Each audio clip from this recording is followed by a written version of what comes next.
Pourquoi avoir un Parrot Anafi à 250 grammes, ou en tout cas en dessous de 250 grammes, c'est intéressant. Parce que la réglementation drone, vous la connaissez peut-être pas tous. Je vous invite à aller sur le premier lien que je mets là dans la description. C'est sur Helico Micro, Frédéric Botton qui fait un super travail depuis le tout début que je m'intéresse au drone sur l'interprétation de la réglementation. Parce qu'en fait c'est ça, il y a des règles, il faut les interpréter. Il y a aussi une règle de bon sens et tout ça on va en parler dans cette vidéo, c'est pour ça qu'elle est dans la catégorie pro. Alors pourquoi je me suis pris la tête à bricoler un Parrot Anafi à 250 grammes? C'est que vous savez qu'en France, on ne peut pas voler n'importe où comme on veut. Ça c'est commun à tous les drones, hein. Les professionnels ils ont aussi des contraintes, etc. Les pros en général ils peuvent voler dans les endroits où les vols loisirs sont interdits parce qu'ils obtiennent des dérogations, ils ont des assurances et il y a un but précis à la mission. La DGAC pour la France propose 10 grandes règles. Pareil, c'est un deuxième lien que je mets dans la description. Ça c'est un peu la base qu'il faut aller regarder si vous voulez comprendre la réglementation et savoir où avec votre drone de loisir, hein, pas de professionnel, vous avez le droit de voler. J'ai vu qu'en Espagne depuis le février dernier, même je pense que c'était avant, début janvier, ils ont passé une nouvelle loi qui dit que sous 250 grammes, tu peux voler en agglomération, au-dessus de rassemblements de personnes, voire même de nuit. Alors encore une fois, ça s'applique qu'aux drones de loisirs, donc faut pas être professionnel pour faire ça. Ça s'applique qu'aux drones de moins de 250 grammes, et il y a quand même des contraintes. Je vous mets un troisième lien dans la description, c'est une sorte de comme le géoportail en France où tu peux savoir où tu as le droit de voler ou pas en tant que drone loisir. Tu arrives sur une carte de l'Espagne, mais avant tout, pour savoir où tu peux voler, il faut répondre au questionnaire. Donc tu commences pour initiaux, là tu dis quel type de vol tu vas faire. Nous c'est récréatif, on est en Espagne, on est pour les vacances, on se fait plaisir. Alors quel type de pilotage tu vas faire? Est-ce que ça va être du pilotage à vue ou du pilotage en FPV? Là t'as pas trop le choix en fait, le BVLOS, je sais pas ce que ça veut dire, mais en tout cas le VLOS et le FPV c'est pour nous. Est-ce que je vais faire des vidéos, des photographies? Bah ouais, sinon ça sert un peu à rien à part faire du FPV racing, ça tu vas plutôt dans un terrain de modélisme. Ensuite, quel est le poids de ton drone? Est-ce que c'est sous les 250 grammes, entre 250 et 2 kg, et entre 2 kg et 150 kg? En fait, on n'a pas les mêmes seuils de masse qu'en France, hein. Là, nous, ce qui nous intéresse, vu qu'on a fabriqué, je vous montre tout à l'heure dans la vidéo comment je l'ai bricolé, un Anafi sous les 250 grammes, je choisis sous les 250 grammes. Est-ce que ça va être un vol de jour? Alors bon, faut être réaliste, hein, les caméras elles sont pas ultra performantes de nuit, donc on va plutôt faire un vol de jour, donc diurno. Est-ce que je vais voler au-dessus des personnes? Ben, vu que la loi nous l'autorise, ben on va en profiter, même si c'est pas très moral. Voilà, donc là il m'explique en fait toutes les règles qui concernent en fait notre scénario. On est en vol récréatif avec un drone léger, on veut voler au-dessus des gens et de jour.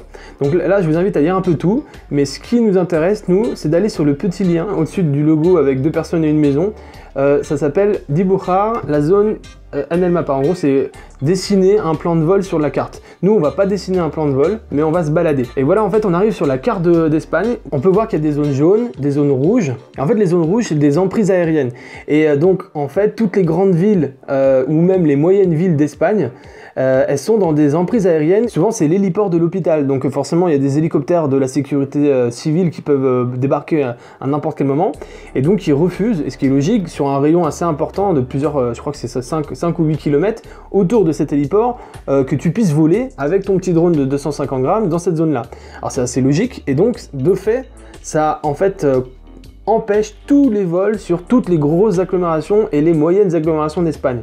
Mais comme tu peux voir, il y a une énorme zone grise sur l'ensemble du pays où il y a plein d'endroits où c'est complètement légal de voler. Donc même si c'est des petits villages, même si c'est des routes, etc., en fait tu peux voler légalement et donc faire des images que tu peux pas faire en France. Parce qu'en France, en fait, dès que tu es en agglomération, quelle que soit la taille de l'agglomération, c'est interdit. C'est un des plus gros interdits de l'usage du drone civil en France, c'est les agglomérations, et aussi au-dessus du plafond limite où on rentre dans l'espace aérien.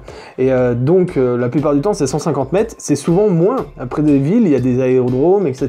Ça peut être beaucoup moins. Là c'est un peu différent. En Espagne de toute façon, tu peux voler dans ces zones où il n'y a pas de zone rouge ni de zone jaune, sauf que tu es clairement limité à 20 mètres. Quoi qu'il arrive, tu n'as pas le droit de voler plus haut que 20 mètres que ton point de décollage. Ça c'est une autre contrainte. Là on peut voir par exemple Madrid, en zoomant le plus possible, voilà, il n'y a même pas une seule zone grise à plusieurs kilomètres autour de Madrid.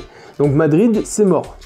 Il n'y a pas longtemps, j'étais à Barcelone, et là c'est pareil, c'est complètement mort de chez mort, on peut pas voler dans ces grandes villes-là. Alors c'est dommage, à un moment j'avais cru en bricolant mon drone que je puisse faire ce genre de vol. Et bien sûr, ce qui est logique, c'est que toutes ces grandes villes sont interdites. Mais il y a plein de petits villages. Par exemple, si je vais zoomer un peu, ici, à Cardona, théoriquement, j'ai le droit de voler où je veux. Au-dessus des gens, de nuit, et en respectant 20 mètres d'altitude, etc. Et surtout, c'est là que c'est intéressant pour vous, c'est d'être sous les 250 grammes. Là, vous allez me dire, mais Pablo, un Anafi, ça fait plus que 250 grammes. Il est vendu à plus de 320 grammes.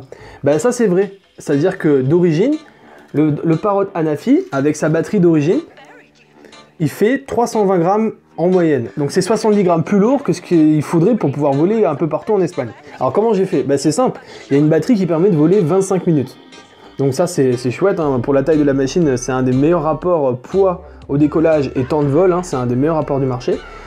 Sauf que moi ça m'intéresse pas forcément, j'ai pas besoin de voler 25 minutes, surtout qu'en ville il y a d'autres réseaux Wi-Fi, je vais pas pouvoir faire du vol de longue distance en ville. Un environnement très dense en Wi-Fi comme une agglomération, tu vas vraiment pas loin, c'est normal puisqu'il est ébloui par tous les autres réseaux Wi-Fi. Donc moi de toute façon, je pense que pour les plans que je veux faire, de décoller, d'aller maximum à 20 mètres, de faire environ 50 à 60, peut-être 100 mètres par rapport à mon point de décollage, en fait 4 ou 5 minutes ça pourrait déjà me suffire, il suffirait d'avoir plusieurs batteries. Donc ce que j'ai fait, c'est que j'ai commencé à dépioter la batterie d'origine. Donc là, normalement, il y a deux grosses cellules, c'est du 2S, c'est des batteries qui vont à 4 volts 4 par élément, elles sont là-dedans, j'en ai pas sous la main. J'ai enlevé les deux cellules d'origine et j'ai remplacé par des cellules plus petites. Donc en capacité, on passe de 2700 à 650, c'est beaucoup moins. Et donc normalement ça va voler beaucoup moins longtemps. Sauf que en descendant en capacité, j'ai dû aussi prendre des cellules qui ont un plus fort taux de décharge. Le taux de décharge en fait, c'est ce qui permet à la cellule de donner beaucoup d'énergie en un instant T. Par exemple, les drones de course, ils doivent donner 200 ampères en instant T. Alors que le Anafi, le maximum qu'il doit donner, c'est entre 50 et 60 ampères. C'est sur des très brefs moments, c'est vraiment pas un drone de course Anafi. Donc c'est pour ça que les cellules elles sont plus légères que nos cellules de course. Sauf que moi en descendant en capacité, j'avais intérêt à prendre des cellules avec un plus fort taux de décharge pour éviter d'avoir des chutes de tension trop violentes. Donc j'ai démonté ma 4S, ça c'est une 4 éléments, j'en ai fait donc 2 batteries, et je l'ai remplacé sur celui-là. Donc ce que j'ai fait tout simplement, c'est que j'ai été soudé au plus et au moins, le plus et moins des deux cellules. Ça veut dire aussi sacrifier une batterie d'origine. C'est pour ça que je pense qu'il n'y en aura pas beaucoup qui vont le faire suite à cette vidéo, parce que ça implique plusieurs choses. Ça implique de sacrifier une batterie d'origine neuve qui coûte autour de 100 €. Donc déjà, tu vas enlever une batterie neuve qui vole 25 minutes pour en avoir une qui vole entre 5 et 8 minutes. Donc c'est pas intéressant, mais sauf que ça te permet de voler en Espagne légalement. Et autre chose, c'est pas facile de faire cette manipulation, parce que l'électronique qu'il y a là-dedans, c'est très fragile, c'est très sensible, c'est pas du tout fait pour faire ce que j'ai fait. Je vous conseille donc très fortement de ne pas faire ce que je fais, parce que j'ai cramé 2 batteries avant de réussir à choper le coup pour la 3e. Donc c'est des composants très sensibles, il y a 2 parties électroniques dans une batterie. C'est pour ça qu'on les dit intelligentes. Donc il y en a une, c'est ce qui est sur le dessus, c'est là où vous voyez les LED dans la batterie d'origine. Et donc ça c'est le circuit de charge. C'est aussi un circuit qui communique avec le drone pour informer sur l'état de santé de la batterie, si jamais elle a des soucis ou pas. Et ensuite on a un autre composant, les ingénieurs appellent ça la jauge. Donc c'est un composant qui y a dans quasiment toutes les batteries qui sont vendues au grand public, hein. C'est pas sur les batteries de drones de course on n'a pas du tout de protection. Mais voilà, le but de ce composant c'est d'éviter la décharge trop profonde, d'éviter la surcharge et aussi de couper quand il y a une détection de trop forte chaleur. Donc c'est pour ça que ces batteries elles sont si chères, c'est que il y a plein d'électronique dedans, il y a plein de sécurité, c'est aussi pour ça que moi je dors tranquillement sur mes 2 oreilles avec plein de batteries de Anafi sous mon lit, parce que je vis dans un camion pour ceux qui ne savent pas. Une fois que j'ai ressoudé ces 2 cellules à la place des 2 anciennes cellules, je me retrouve avec une batterie qui est beaucoup plus légère. On passe d'une batterie d'origine qui fait à peu près 127 grammes, 128 grammes à une batterie modifiée qui pèse, elle, 53 grammes. On pourrait même monter un peu plus, à 56, 57 grammes maximum. Donc ça, c'est le poids avec l'électronique et un peu de scotch pour éviter les faux contacts. Mais voilà, il faut essayer de descendre le plus proche des 55 grammes pour rester sous la barre des 250 grammes, tout plein fait, prêt à décoller. Alors pourquoi dans cette vidéo, je vais pas vous montrer des images d'Espagne alors que j'en reviens? Déjà pour une raison simple, c'est que j'ai dû rentrer plus tôt en France pour pouvoir travailler. J'ai fait des tests que pendant une semaine. Vu que la capacité de la batterie est plus faible, la tension chute beaucoup plus vite. On vole au maximum 8 minutes. J'ai même trouvé des cellules un peu plus grosses que les 650 mAh. Là c'est des 1080 mAh Tatou. Je suis à 10 grammes trop lourd, hein, ça c'est parce qu'il y a un peu trop d'électronique, il faut que je trouve encore du poids à gratter à droite à gauche. Mais voilà, malheureusement, ces cellules-là, elles sont trop lourdes de 10 grammes. Avec celle-ci, j'ai réussi à faire un vol stationnaire de 12 minutes. Ce qui est bizarre, c'est que ces deux batteries qui sont identiques, il y en a une qui vole 12 minutes, l'autre elle vole 8 minutes. Pourquoi il faut être vraiment très prudent de voler avec des batteries modifiées comme ceci? Déjà, il faut bien le faire, faut pas faire court-circuit et cramer l'électronique, c'est très fragile. Je me suis raté déjà 2 fois avant de réussir mon 3e coup. L'autre truc, c'est que vu qu'il y a moins de capacité, la tension de la batterie est moins stable. Elle va vite s'effondrer. C'est-à-dire que normalement, une tension de batterie, ça part à 4 volts 4 par élément. Ça descend, ça descend, ça descend. Et puis à un moment, il te dit, il y a plus que 0% de batterie, il faut se poser. D'ailleurs, je crois qu'à 2%, l'Anafi se pose tout seul. Donc tu peux pas continuer ton vol à plus de 2%, il va se poser, descendre, descendre, descendre. Si jamais tu es très très haut en altitude, là le problème c'est qu'il va descendre et à un moment, si par exemple tu es à 2% à 150 mètres d'altitude, il va jamais avoir assez d'énergie pour se poser à 0 mètres.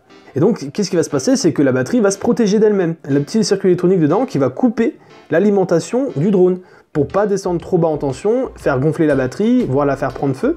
Donc il préfère protéger la batterie et sacrifier le drone si jamais tu es encore en l'air. Et ce qui se passe, c'est qu'avec cette petite batterie de 650 mAh, la tension chute très vite. Et en fait, j'ai observé que parfois, je vole pas plus de 5 minutes. Donc dans des vols stationnaires calmes, j'arrive à voler 8 minutes, mais dans des vols un peu plus normaux, où je monte, je descends, je fais des virages, j'accélère, ben la tension elle va chuter vachement plus vite. Je vous montre un exemple de ce qui se passe quand on est arrivé en fin de batterie. Le drone il coupe tout seul, il s'éteint, pouf, il redémarre, mais il s'est crashé. Si jamais tu es un peu trop haut, là tu détruis ta machine. Donc on va dire que je vais me donner un temps maximum de vol de 4 minutes. Ensuite, il y a une autre raison pour laquelle ça risque d'être compliqué de voler beaucoup avec cette batterie-là. C'est que d'origine, elles peuvent monter les batteries à 4 volts 4 par élément. C'est en fait, on appelle ça du Ultra HV, ou enfin nous, dans le drone de course, on dit que c'est de la Ultra HV, parce que les LiPo HV, on les charge à 4,35 par élément. C'est la tension maximale de charge. Sauf que par contre, ils ont trouvé des tellement bonnes cellules qui peuvent monter à 4 volts 40 pour avoir encore plus d'énergie sur le moins de poids possible. Sauf que cette batterie, elle n'est pas du tout faite pour le HV, elle est encore moins faite pour le 4 volts 40 par élément. Donc, je pense que la durée de vie de cette batterie va être très courte. C'est pour ça que je suis en train de faire mes tests, parce qu'il ne faudrait pas que ça arrive, que la batterie coupe toute seule alors que je suis au-dessus de quelqu'un. Donc voilà, j'avais qu'une semaine pour faire des essais.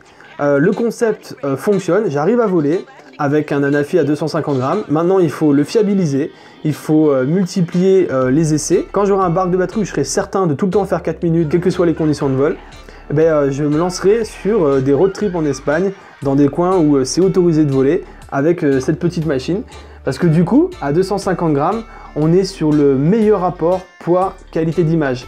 La caméra qui est sur ce drone-là, elle est vraiment très correcte par rapport à sa taille. Moi, je pense qu'à la base, cette permission de voler comme ça en agglomération, c'est pour les petits jouets en plastique, les Tiny Whoop.